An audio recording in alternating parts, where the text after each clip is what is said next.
ശംഭോ മഹാദേവ. നാളെ മഹാശിവരാത്രി. ശിവരാത്രി മഹാശിവക്ഷേത്രങ്ങളിലെല്ലാം തന്നെ ബഹുവിശേഷമായിട്ട് പൂജാതി ഭക്തി സാന്ദ്രമായിട്ടുള്ളതായ ഭജനങ്ങളോടുകൂടി ശിവപൂജ ചെയ്ത് ആചരിക്കുന്ന പ്രധാന ദിവസമാണ്.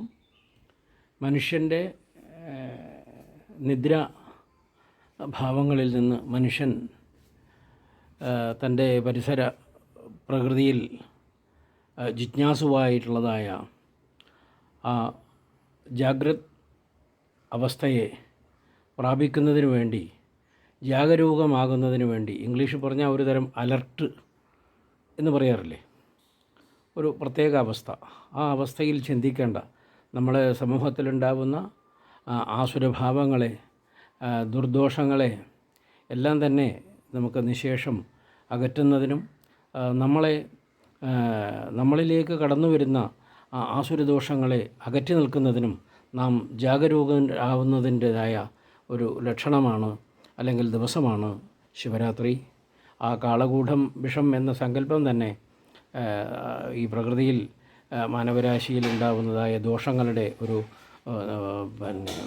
ലക്ഷണമായിട്ട് വേണം കണക്കാക്കാൻ. അങ്ങനെയുള്ളതായ ദോഷങ്ങളെ പരിഹരിക്കുന്നതിനും അതിനെ അകറ്റി നിർത്താനുള്ളതായ ശ്രമത്തിൻ്റെ ഫലമായും നാം ഉറക്കം, രാത്രി എന്ന് പറയുന്നത് എപ്പോഴും നിദ്രയുടെ സമയമാണ്.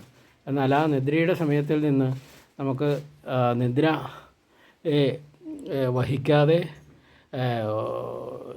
ജാഗ്രത് സ്വരൂപമായിട്ടുള്ളതായ ഉണർന്നിരിക്കുന്നതായ അവസ്ഥയെ പ്രാപിക്കുന്നതിന് വേണ്ടിയാണ് മഹാശിവരാത്രി ആരാധിക്കപ്പെടുന്നത്.